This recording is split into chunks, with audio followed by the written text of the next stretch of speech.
2015년 그 해는 전세계 영화 팬들에게 있어서 마치 축제와도 같은 해였죠. 히어로 영화 팬들에게는 어벤져스 에이지 오브 울트론이 있었고, 어렸을 적 영화관에서 티라노사우루스를 보며 바지적삼을 적시던 아재들을 위해 쥬라기 월드의 후속작이 개봉했었습니다. 애니메이션 쪽도 한번 볼까요? 아이들은 웃기고 어른들은 울리는 픽사의 인사이드 아웃과 귀여움과 하나로 성공한 미니언즈, 맛깔나는 SF 생존 영화 마션, 빡빡이 아저씨가 사람을 어떻게 조질까 보는 내내 기대하게 만든 위플래시까지. 국내 영화 쪽도 만만치 않습니다. 천만 영화가 2편이나 나왔어요. 어이가 없을 정도로 흥행한 베테랑과 박스오피스를 올킬한 암살이 있었습니다.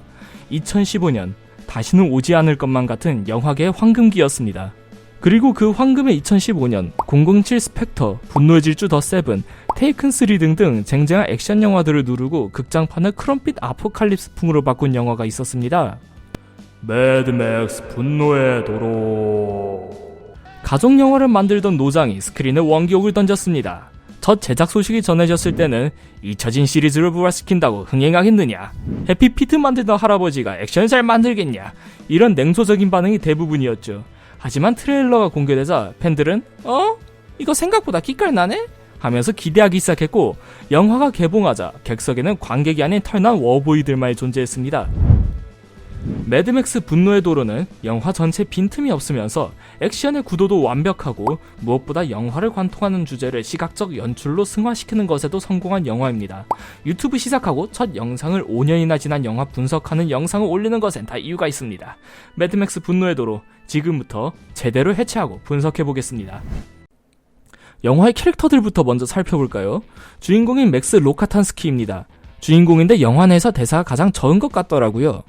이 남자 팔자가 좀 사나워요. 영화가 시작하자마자 임모탄조가 지배하는 시타델의 워보이들에게 납치당해 머리가 밀리고 영양성분표가 기재되고 휴대용 피주머니로 전락하고 맙니다. 그래도 인생은 새옹지마라고 탈출 과정 중에 여자만 6명 있는 트럭을 히치하이킹한 데 성공하기도 하죠. 과정이 영 깔끔하진 않았습니다만 상관없습니다. 원래 남녀가 처음 만났을 때 렌트로 머리도 까고 총으로 위협도 하고 해줘야 친해지는 법 아니겠습니까? 개소리로 들리실 수도 있겠지만 이 영화의 두 주인공들의 케미는 렌치와 권총으로 시작했습니다. 여러분도 친해지고 싶은 사람이 있다면 일단 렌치로 머리를 후리는 것을 추천드리겠습니다. 영화의 또 다른 주인공 퓨리오사입니다. 시타델의 지배자 임모탄조의 군대를 이끄는 장군이자 비밀리에 탈출을 시도하는 배신자죠. 혼자만 탈출하면 편할 텐데 임모탄조의 신부들까지 데리고 도망칩니다. 그 덕분에 우리는 빨간 내복 기타맨의 미친 연주와 광기 어린 차액션을 볼 수 있었으니 개이득이죠. 사실 퓨리오사는 어렸을 적 시타델에 납치당했었던 사람이고, 그녀는 고향으로 돌아가기 위해 탈출을 시도한 것이었습니다. 그리고 그 과정에서 맥스와 함께하게 되었던 것이죠. 임모탄의 신부들입니다. 이처증 걸린 남편 때문에 퓨리오사와 함께 도망치는 중이죠. 사실 이처증이 아니었어도 도망치고 싶어지는 비주얼이긴 해요. 그런데 이렇게 생긴 놈도 신부가 5명이나 있는데 왜 나는 하나도 없죠? 이게 사회적 박탈감이란 건가? 심지어 이 영화에선 안 걸린 빡빡이도 썸을 탑니다. 이 영화 뭔가 잘못된 게 분명합니다. 임모탄 조이입니다. 시타델의 지배자이자 사이비 교주죠. 나름 가정에 충실하려 하는데 뜻대로 잘 안됩니다.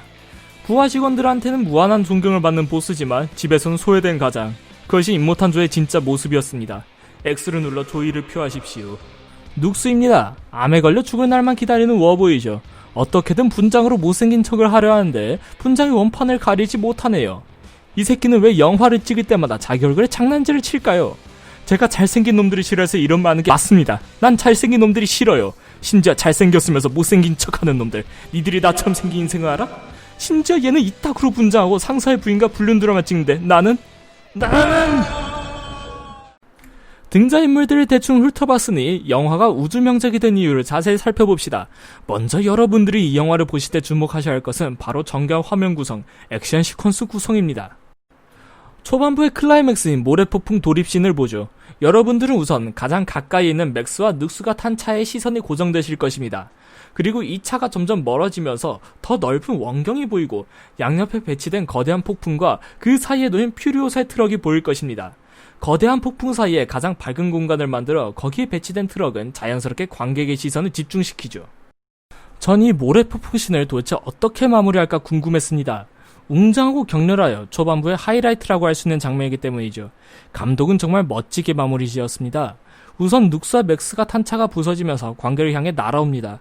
그리고 그 중앙에 눅스가 들었던 이 장면에서 가장 밝은 물체인 신호탄이 떨어지죠. 이 신호탄이 꺼지는 것과 동시에 화면이 전체적으로 어두워지며 관객의 시선을 중앙으로 고정시킨 채 격려했던 장면을 조용하게 마무리합니다. 기가 막히는 마무리 연출이라고 할 수 있겠습니다.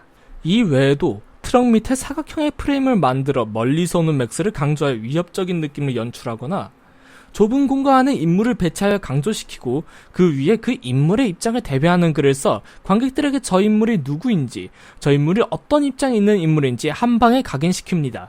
단순하고 세련된 연출이죠. 대규모 추격전을 멀리서 보여주는 장면의 구성도 기가 막혔어요. 저 정치를 보세요. 감독은 변태임이 틀림없습니다.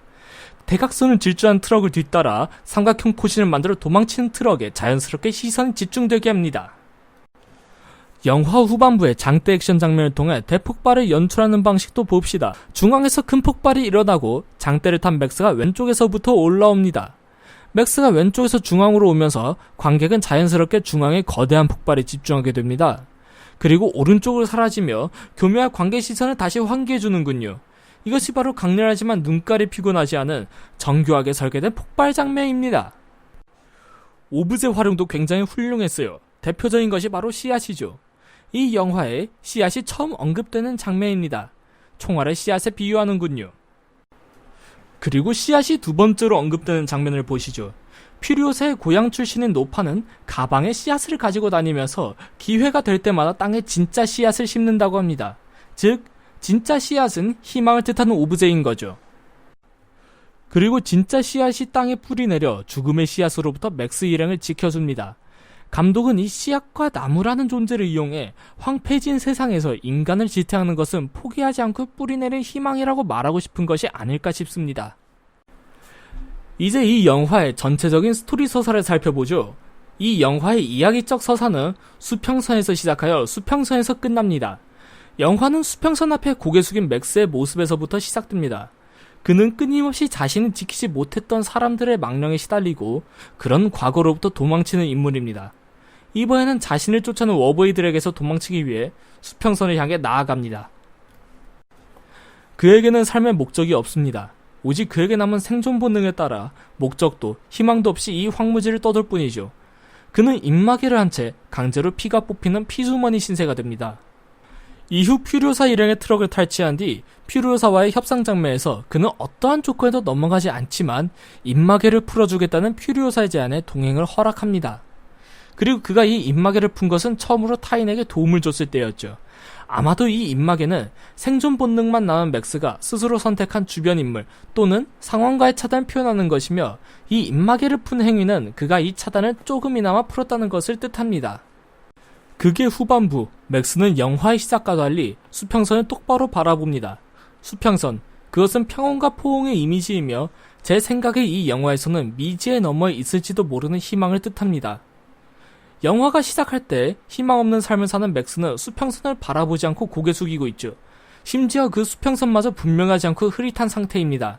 그 이유는 맥스가 희망을 바라보지 못하는 상태이기 때문이죠. 퓨리오사와 그녀의 일행들이 포기하지 않고 맥스와 협상할 때에도 그들의 앞에는 수평선이 있죠. 이들이 포기하지 않을 수 있던 원동력은 수평선 너머에 미지의 희망이 있기 때문입니다. 퓨리오사가 자신의 고향이 멸망했다는 것을 알고 절망하는 이 장면에서 퓨리오사는 수평선의 바로 위에 완전히 올라서지 못하고 주저앉습니다. 그녀가 정말 아슬아슬한 곳에서 희망을 잃었기 때문이죠. 다시 이 장면으로 돌아와 볼까요?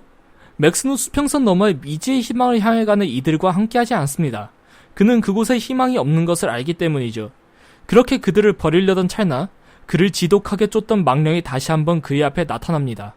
흐릿한 수평선을 향해 가는 길목에서 망령은 맥스를 부릅니다. 어서 오라고.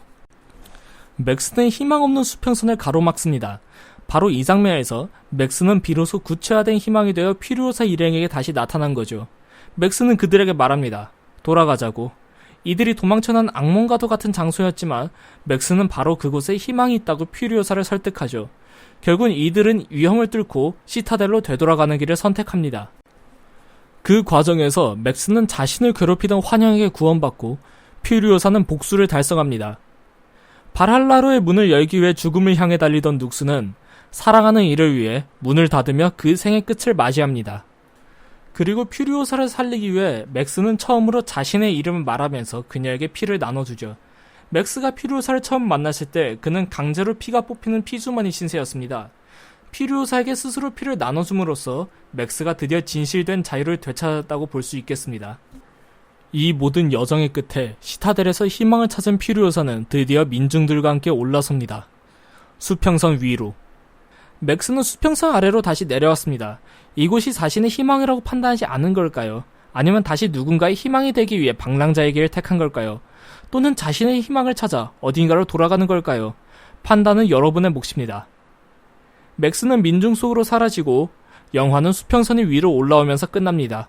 희망 없는 시대를 떠돌고 있는 우리가 더 나은 삶을 위하여 어디로 향해야 하는가? 영화의 마지막에 나오는 문구입니다. 맥스와 퓨리오사뿐만 아니라 우리 모두 수평선 넘어 미지의 희망을 찾아 끊임없이 여행을 떠나죠. 저는 그것이 바로 인생이라고 생각합니다. 수평선 너머의 희망을 찾기 위해 어디로 가야 하는지 이 영화와 함께 고민해보는 것은 어떻겠습니까? 영상이 재밌었으면 구독과 좋아요는 여러분이 알아서 하시겠죠 라고 하고 싶지만 그러기에는 제가 쿨하지 못하네요. 부탁드립니다. 수익이 안 나면 편집맨의 월급을 받지 못하거든요. 편집맨은 정당한 노동권, 여러분들의 클릭에 달려있습니다.